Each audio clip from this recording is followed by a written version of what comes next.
उद्योग मंत्री राव नरवीर सिंह ने सरकारी स्कूलों के इंफ्रास्ट्रक्चर की समीक्षा के दिए निर्देश। मंत्री राव नरवीर सिंह ने जिला लोक संपर्क एवं कष्ट निवारण समिति की मासिक बैठक की अध्यक्षता। बैठक में 12 परिवादों का किया गया समाधान। हरियाणा के उद्योग एवं वाणिज्य मंत्री राव नरवीर सिंह ने कहा कि जिले में सरकारी स्कूलों के इंफ्रास्ट्रक्चर की अच्छी प्रकार से समीक्षा की जाए तथा इसके अतिरिक्त उपायुक्त की अध्यक्षता में एक समिति का गठन पर जरूरी कार्रवाई की जाए ताकि स्कूलों में विद्यार्थियों को कोई समस्या न हो। इसी प्रकार राज्य के प्राथमिक स्कूल अडबर में जो अतिरिक्त कमरे बनाने की मांग है उनके निर्माण के लिए शिक्षा विभाग के अधिकारी त्वरित व उचित कार्रवाई करना सुनिश्चित करें। मंत्री राव नरवीर सिंह सोमवार को जिला लोक एवं कष्ट निवारण समिति की मासिक बैठक की अध्यक्षता करते हुए एजेंडे में शामिल शिकायतों के समाधान के दौरान अधिकारियों को ये निर्देश दे रहे थे।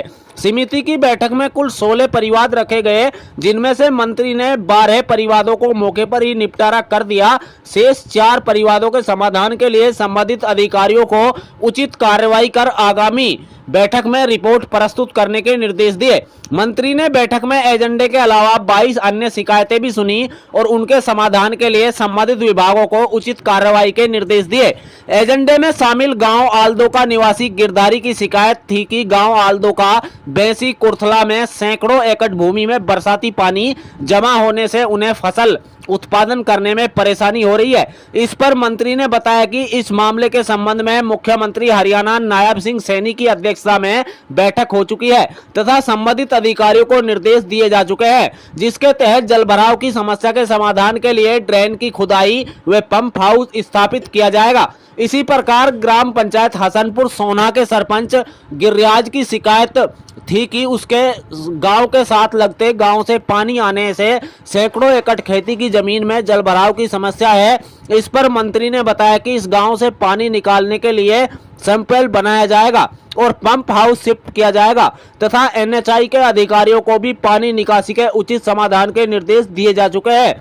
गांव बिछेौर निवासी मुकेश कुमार की शिकायत थी कि उसके पिता की मृत्यु हो चुकी है, लेकिन उनका अभी तक मृत्यु प्रमाण पत्र नहीं बना है। मंत्री ने सिविल सर्जन नूह को निर्देश दिया है कि इस मामले में उचित कार्रवाई करते हुए शिकायतकर्ता के पिता का मृत्यु प्रमाण पत्र बनवाया जाए। गांव रायसी का निवासी अख्तर खान की शिकायत थी कि उनके गांव से प्रतिदिन हजारों लोग बसों के माध्यम से रोजगार व अन्य कार्यों के लिए बाहर जाते हैं, इसलिए नूह सोना मार्ग पर गांव में क्यू शेल्टर या बस स्टॉप बनाया जाए। इस पर मंत्री ने पंचायती राज के कार्यकारी अभियंता को उचित कार्रवाई करने के निर्देश दिए। गांव हसनपुर सोना निवासी जयदेव की शिकायत थी कि दिल्ली मुंबई एक्सप्रेसवे के काम को कम करने व पावर ग्रिड की बड़ी लाइन शिफ्ट करने के कारण उनकी फसलों को काफी नुकसान पहुंचा है तथा संबंधित विभागों द्वारा कोई मुआवजा नहीं दिया जा रहा। इस पर मंत्री ने संबंधित विभागों को शिकायतकर्ता किसान को 1 सप्ताह में मुआवजा राशि देने के निर्देश दिए। गांव किरंज निवासी गंगा बिशन की शिकायत थी कि उनके प्लॉट के सामने से बिजली के 5 खंभों को हटाया जाए। मंत्री ने बिजली निगम के अधिकारियों को उनके प्लॉट के सामने से खंभे हटाने के निर्देश दिए। गांव नई निवासी डोरीलाल की शिकायत थी कि उसे ग्राम पंचायत द्वारा 100 वर्ग गज का प्लॉट मिला हुआ है, लेकिन उसकी निशानदेही नहीं करवाई जा रही है। मंत्री ने खंड विकास एवं पंचायत अधिकारी पुनाना को निर्देश दिए कि इस मामले में उचित कार्रवाई कर निशानदेही कराई जाए। गांव मालब निवासी हारून ने प्रधानमंत्री आवास योजना ग्रामीणों के तहत पक्का मकान बनवाने की शिकायत रखी, जिस पर मंत्री ने सीओ जिला परिषद को निर्देश दिए कि इस मामले में उचित कार्रवाई कर शिकायतकर्ता का पक्का मकान बनवाया जाए। गांव मरोड़ा निवासी वेद प्रकाश की शिकायत थी कि महर्षि दयानंद गौशाला मरोड़ा के मेन गेट के ऊपर से बिजली की लाइन जाने से करंट का खतरा बना हुआ है। समिति की बैठक में पहुंचकर शिकायतकर्ता ने मंत्री को जानकारी दी कि बिजली निगम के अधिकारियों ने उनकी समस्या का समाधान कर दिया। गांव संगेल निवासी मेमन की शिकायत थी कि उसे मिड डे मील बनाने के कार्य पर पुनः रखा जाए, जिस पर जिला शिक्षा अधिकारी ने मंत्री को आश्वासन दिया कि भविष्य में जब किसी भी स्कूल में इस कार्य के लिए आवश्यकता पड़ेगी तो इस महिला को दोबारा काम पर रख लिया जाएगा। उपायुक्त विश्राम कुमार मीना ने इससे पहले मंत्री राव नरवीर का स्वागत किया और एजेंडे में शामिल शिकायतों के संबंधी जानकारी दी। इस अवसर पर विधायक सोना, तेजपाल तंवर, विधायक नूह, आफ्ताब अहमद, विधायक पुनाना, मोहम्मद इलियास, विधायक फिरोजपुर झिरका मामन खान, वक्फ बोर्ड के प्रशासक जाकिर हुसैन, जिला परिषद के चेयरमैन जान मोहम्मद, पुलिस अधीक्षक विजय प्रताप सिंह, अतिरिक्त उपायुक्त प्रदीप सिंह मलिक, जिला नगर आयुक्त Sushil Malik, GM roadways Ekta Chopra, CO जिला परिषद Pradeep Ahlawat, SDM Nuh Ashwani Kumar, SDM Tauru Sanjeev Kumar, SDM Ferozepur Jhirka Laxmi Narayan, SDM Punhana Kanwar Aditya Vikram, नगराधीश आशीष कुमार, क्षेत्रीय परिवहन प्राधिकरण के सचिव मुनीश सहगल, डीएसपी अजायब सिंह, भाजपा जिला अध्यक्ष सुरेंद्र सिंह सहित अन्य अधिकारी व समिति के गैर सरकारी सदस्य मौजूद रहे। देखिए रिपोर्ट। थोड़ी थोड़ी आती है, लेकिन उनका समाधान ना हो तब दिक्कत मानते हैं जनतंत्र प्रजातंत्र में। ये प्रजातंत्र है, शिकायतें आती रहेंगी, चाहे विकसित राष्ट्र भी हो उसमें भी शिकायतें आती हैं। हमारा मेवात है, पिछड़ा हुआ इलाका है, शिकायतें आती रहेंगी, लेकिन सरकार उस शिकायतों पे समाधान करने का पूरा प्रयत्न करती है। मंत्री देखो, जंगल में काम है तेंदुए का रहने का, अच्छी बात है, तेंदुआ है तो ये तो हमें खुशी की बात है कि हमारे यहाँ पशु पक्षी विचरण कर रहे हैं। जहाँ तक जंगल सफारी का सवाल है, कोशिश ये है कि जंगल सफारी अरावली पर्वतमाला में बने।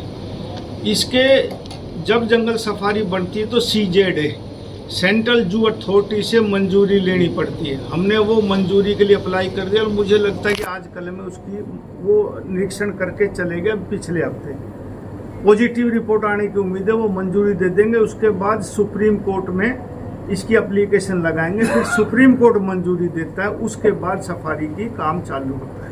उद्योग भी नहीं, रोज का में इंडस्ट्रियल टाउनशिप हमारी IMT सोना के नाम से है और वहाँ कई फैक्ट्रियाँ बन रही है। निकट भविष्य में वहाँ ये काम कंप्लीट हो जाएगा जो हमारे इंफ्रास्ट्रक्चर का है, और उम्मीद करते हैं कि बहुत से लोग यहाँ आएंगे। इंडस्ट्री लोगों को थोड़ी सी ये है कि पीछे सी जिन जमींदारों ने अपनी ज़मीन दी थी, समझौते भी कर लिए, सरकार ने 2-2 बार मुआवजा भी दे लिया, उसके बाद भी धरना प्रदर्शन कर रहे थे, तो थोड़ा सा जो इमेज आती है वो खराब जाती है, इसलिए व्यापारी आदमी आने से डरता था। अब हम कोशिश कर रहे हैं कि यहाँ का माहौल अच्छा बने। मेवात क्योंकि हमारे हरियाणा का हम पिछड़ा हुआ क्षेत्र मानते हैं, लेकिन दिल्ली के इतना नज़दीक होने के बाद भी टाउनशिप अब हम सोच रहे हैं कि यहाँ उद्योग आए। ये यहाँ बॉम्बे एक्सप्रेसवे है, यहाँ 248 नेशनल हाईवे है, यहाँ KMP मार्ग है, दिल्ली से 60 किलोमीटर की दूरी पे इससे अच्छी जगह नहीं मिल सकती। और मेवात में क्योंकि सुप्रीम कोर्ट की वजह से पहाड़ कई सालों से बंद है, तकरीबन 20 साल हो गए मेरी ख्याल का आदेश आए हुए, 2002-03 में बंद हुए थे, आज 23-24-25 हो गया। तो लोगों को रोजगार मिले। भारतीय जनता पार्टी की प्राथमिकता है कि मेवात में इंडस्ट्रियल टाउनशिप आए, और अकेले इस रोज का मेयर में नहीं, मेरी कोशिश है कि हर ब्लॉक के अंदर एक क्लस्टर मेवात में बने। कोशिश है, कितनी कामयाब होते हैं समय बचाकर, लेकिन दिल से कोशिश करेगी भाजपा कि मेवात में औद्योगिक टाउनशिप आए। किसानों को लेकर आपने जिक्र किया, किसानों से कोई बातचीत का रास्ता भी ऐसी मांग होगी तो देखेंगे, लेकिन ये नहीं कि मुआवजा देने के बाद, एफिडेविट देने के बाद भी वो धरना प्रदर्शन करे, वो गलत तरीका है। इस तरह तो हरियाणा में कहीं भी हम जमीन ले नहीं पाएंगे। 2-2 बार, दूसरी बार भी मुआवजा दे दिया, उनसे एफिडेविट ले ली, उसके बाद भी कोई गलत करता तो सरकार उस बात को बर्दाश्त नहीं करेगी। मंत्री जी, भराव की बात है तो अभी पीछे CM की अध्यक्षता में जिला के उपायुक्त, चारों जिला के हमारे, और दोनों डिविजनल कमिश्नर वहाँ गए थे, उसमें मीटिंग में बातचीत हुई है। तो मेरे को लगता है निकट भविष्य में इसका समाधान हो जाएगा। देखो, किसी चीज़ का भी समाधान एकदम तो होता नहीं, थोड़ा सा समय लगता है। मैं कह रहा हूँ सरकार अपनी तरफ से प्रयत्नशील है कि मेवात पिछड़ा हुआ क्षेत्र होने की वजह से यहाँ पानी पीने की समस्या खत्म हो, जल भराव की भी समस्या खत्म हो, और थोड़े दिन में इसको आपको रिजल्ट भी दिखाई देगा। 10 सालों में जब से भारतीय जनता पार्टी की सरकार बनी है, आप आंकड़े निकाल के देख लो, बिना खर्ची बिना पर्ची के मेवात के लोगों को बहुत नौकरियां मिली। लेकिन सर मेरा सवाल में एक टेम्परेरी बेस पे नौकरी है, परमानेंट नौकरी नहीं थी। जहाँ जहाँ पक्के आ जाते आदमी, वहाँ उनको शायद हटाया जाता हूँ, मेरी ये सोच है। लेकिन जॉब सिक्योरिटी की जो बात सरकार कर रही है, तो जॉब सिक्योरिटी कहाँ हुई? तो हाँ, लेकिन नहीं, अब मुख्यमंत्री ने पीछे घोषणा की कि हम इनको 58 साल की गारंटी देते हैं, तो मेरे ख्याल से अब तो फिलहाल तो कोई नहीं हटा होगा, नहीं अभी बात के तहत कोई नहीं हटाएगा। शिक्षा विभाग काफी कम से कम बता रहा हूँ और ज्यादा भी हो सकता है भाई डेवलपमेंट जो है वो 5 साल से कम की वजह दिशा बता रहे मेरी जानकारी में, लेकिन हमने 58 साल की गारंटी दी। इसमें मुझे ये क्लू नहीं पता कि भाई 5 साल से जो ऊपर हो गए, क्योंकि HKRN तो बना ही 5 साल के बाद है अभी, तो ये वातावरण ठीक हो जाएगा, लोगों की सहानुभूति हो जाएगी, लोग उद्योग लगाना चाहेंगे। तो मेरा मानना है कि इस 5 वर्षीय योजना में बहुत से उद्योग कुछ इन ब्लैक जी ये अभी ख्याल है, आपका विचार है या कुछ भी बना रहे हैं। 15 मई तक ये पॉलिसी भी आ जाएगी और पद्मा स्कीम के तहत, और मैं एक और योजना ला रहा हूँ कि जमींदारों की भी हिस्सेदारी हो। जैसे हमारे बिल्डर कोलैबोरेशन करते हैं बिल्डर जमींदारों से कि हम 1200 गज जमीन दे देते हैं, बिल्डर उसको डेवलप करके, ऐसी मेरी एक योजना है कि मैं तकरीबन 1200 गज जमींदारों को डेवलप जमीन दे दूं। उसकी पॉलिसी ला रहा हूं अभी जल्दी, तकरीबन 15 मई या मई के अंत तक ये पॉलिसी आने की पूरी संभावना है, उस पर कार्रवाई चल रही है। हिस्सेदार बन जाएगा, क्योंकि हम जमीन एक बार करते हैं उसमें बाद तक कोर्ट अनाउंसमेंट देता है। जब कोई भी फैक्ट्री आती है तो 2-2, 3-3 बार अनाउंसमेंट आती है, तो उनको बहुत महंगा पड़ता है। जमींदार यूँ कहता है कि मेरी जमीन एक बार सस्ते में कर ली, उसको भी दिक्कत आती, कोई कीमत रख लो। तो हम ये कोशिश कर रहे हैं कि जमींदार को उसमें हिस्सेदारी डाल दी जाए 25 पैसे की, तो वो सबसे अच्छा एक होगा कि कल को नु कहे भाई मेरी जमीन 1 करोड़ की या 100 करोड़ की है, तो उसका मालिक है वो 25% का, वो अपना प्लॉट रखे, चाहे वो उसको बेचे। जैसे जमीन की कीमत बढ़ रही है उसके प्लॉट की भी बढ़ रही है, तो हिस्सेदारी बढ़ाने की कोशिश है। और मेरा मानना है कि इस लैंड पूलिंग में लोग आएंगे, और कई प्रदेशों में ये फॉर्मूला सक्सेस हुआ है। सब जगह दिव्यांगों को भी, और एक जो हम ये जो फौज में आदमी गए अग्निवीर, इनको भी हम नौकरी दें, उनको पुलिस में भी अब हम दे रहे हैं। अभी कहा है कि अमित शाह जी ने 20%, और हर उसमें फॉरेस्ट में भी, औरों में भी, और प्राइवेट जॉब में भी मेरी ये कोशिश रहेगी और सरकार की कोशिश रहेगी कि इनको रोजगार दिया जाए। कोई भी अग्निवीर अपनी 4 साल की नौकरी करने के बाद घर ना बैठे, हर आदमी को रोजगार सुरक्षित सरकार करेगी। अन्य गांवों से भी ऐसी ऐसी शिकायतें हैं BPL परिवार की भी, इंदिरा आवास योजना की भी ऐसी शिकायतें कई जगह, यहाँ नहीं पूरे हरियाणा में हैं।